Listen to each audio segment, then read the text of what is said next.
2:30 पर 15 की कॉल होती है, दौरान डकैती मर्डर हो गया। जब उधर जाते हैं, एक शख्स की नाश मच्छरदानी के अंदर लेटे हुए पड़ी है चरपाई पे। डकैती का रंग कहीं से भी नजर नहीं आता। जहाँ से वो कहती कि डाकू अंदर दाखिल हुए हैं, वहाँ किसी भी किस्म के फुटप्रिंट या फिंगरप्रिंट दीवार पर बिल्कुल भी मौजूद नहीं होते।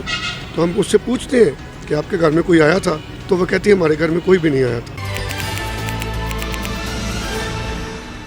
अस्सलाम वालेकुम नाजरीन, मीडिया 92 न्यूज़ के साथ मैं हूं आपका मेज़बान एहसन ज़फ़र। नाजरीन, आज हम मौजूद हैं थाना चुंग में, जहां बहुत अफसोसनाक वाक़या पेश आया है, जहां एक खतून ने 40 साल अपने शोहर के साथ गुजारने के बावजूद अपने शोहर को कत्ल कर दिया। इसके पीछे क्या वजूहात थी, क्यों कत्ल किया, कैसे कत्ल किया, आए नाजरीन थाना चुंग इन्वेस्टिगेशन इंचार्ज उमर दराज साहब से जानते हैं।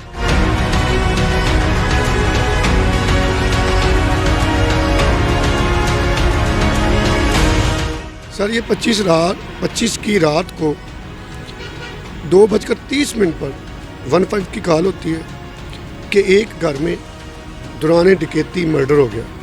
मैं, रफ़ी साहब और हमारे DSP साहब 115 की कॉल पर पहुंचते हैं। हमारे SP ईसा खान सुखेरा साहब जब उधर जाते हैं तो वहाँ पर एक शख्स की नाश मच्छरदानी के अंदर लेटे हुए पड़ी है चरपाई पे।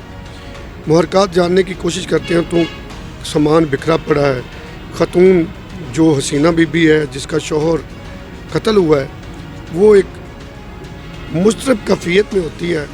हम देखते हैं तो हमें डकैती का रंग कहीं से भी नज़र नहीं आता। जहाँ से वो कहती कि डाकू अंदर दाखिल हुए हैं, वहाँ किसी भी किस्म के फुटप्रिंट या फिंगरप्रिंट दीवार पर बिल्कुल भी मौजूद नहीं होते। तो उस घर में मौजूद होती हैं उसकी 3 बेटियां, एक छोटी बेटी होती है। हम उससे सवालात जवाबात करते हैं। तो हम उससे पूछते हैं कि आपके घर में कोई आया था? तो वह कहती है हमारे घर में कोई भी नहीं आया था।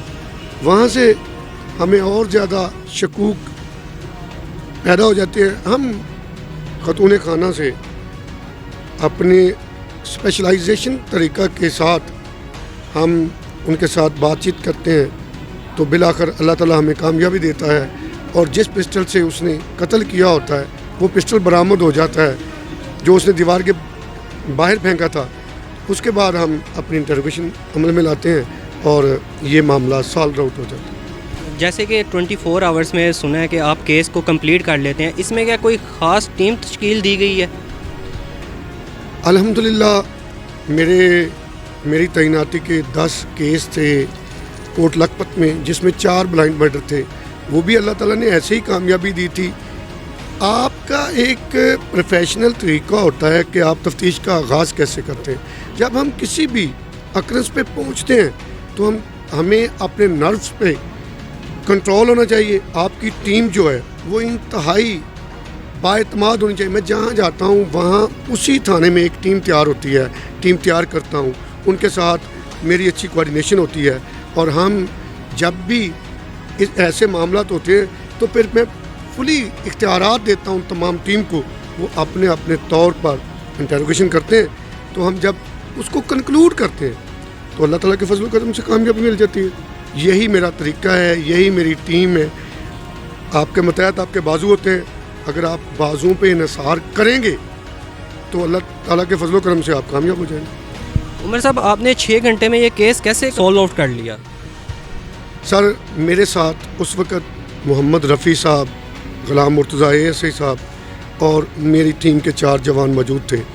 रफ़ी साहब जो थे वो पूरे फोक्स थे, उस वहाँ की फ्रांसिक टीम के साथ इन्वॉल्व थे। ग़ुलाम मुर्तज़ा साहब जो थे वो आउटडोर इन्वेस्टिगेशन कर रहे थे और मैं फैमिली के मेम्बरान को इंटरोगेट कर रहा था। जब हम अपना अपना काम कर रहे थे तो उस खतून खाना के हरकत व सकनात से जब ये पता चला कि उसने डकैती में मज़ाहमत का ड्रामा रचाया, उसकी फटी हुई कमीज़ पेश की, तो हमने सोचा कि जब इस घर में डकैती हुई है, खतून के कपड़े फट चुके हैं, चीखो पुकार हो रही है, तो एक बंदा सोया रह सकता है? और जब दूसरी चीज़, टेक्निकल चीज़ आपको बताता हूँ कि जहाँ उसका फायर लगा हुआ था, तो जब करीब से फायर लगता है तो वहाँ बर्नेस आ जाती है, जलने के निशान होते हैं। उसके हेड इंजरी थी और बाल जले हुए थे।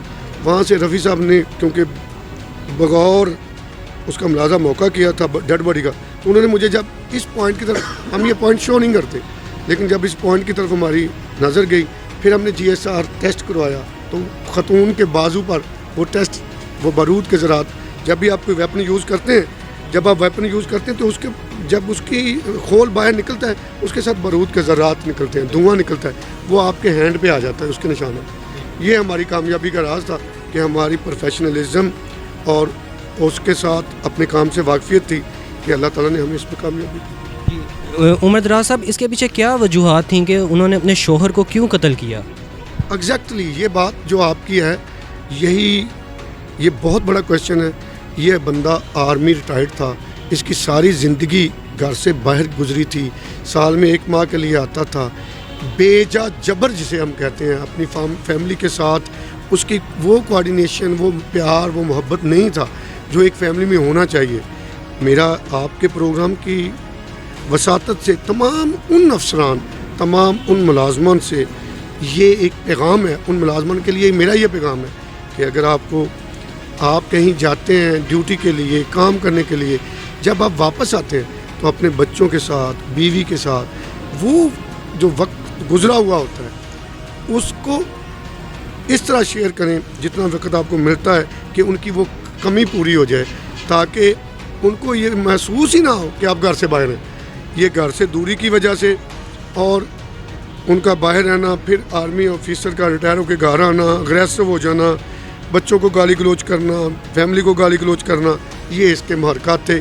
بے جا جبر جسے کہتے ہیں نا، بے جا جبر و تشدد، یہ میں لفظ یوز کروں گا کہ انہوں نے اپنی فیملی کے ساتھ اپنا رویہ جو تھا وہ انتہائی سخت اپنایا ہوا تھا، جو وہ اس سٹریس میں رہنے کے لیے تیار نہیں تھے، اور اسی خاتون کو، اسی بیوی کو اس نے اپنی حفاظت کے لیے، اپنی بچوں کی حفاظت کے لیے پسٹل چلانا سکھایا، اور وہی سیکھا ہوا پسٹل اسی پہ استعمال ہو جاتا ہے۔ وہ لائسنسی پسٹل ہے، مقتول کا ہی لائسنسی پسٹل ہے، اور محترمہ نے وہی استعمال کر کے اس کو اگلی دنیا میں پہنچا دیا۔ جی ناظرین، جیسے کہ پنجاب پولیس پہ جہاں تنقید کی جاتی ہے، وہاں پنجاب پولیس کے کچھ ایسے افسران بھی ہیں جو کہ جیسے کہ عمر دراز صاحب جو کہ اچھے کام کرتے ہیں، اور اس کے ساتھ ہی میڈیا 92 آپ کو بھی ایسے اچھے پروگرامز دکھاتا رہے گا۔ اس کے ساتھ ہی اپنے میزبان احسن ظفر کو دیں اجازت، اگلے پروگرام میں ملاقات ہوگی۔ اللہ حافظ۔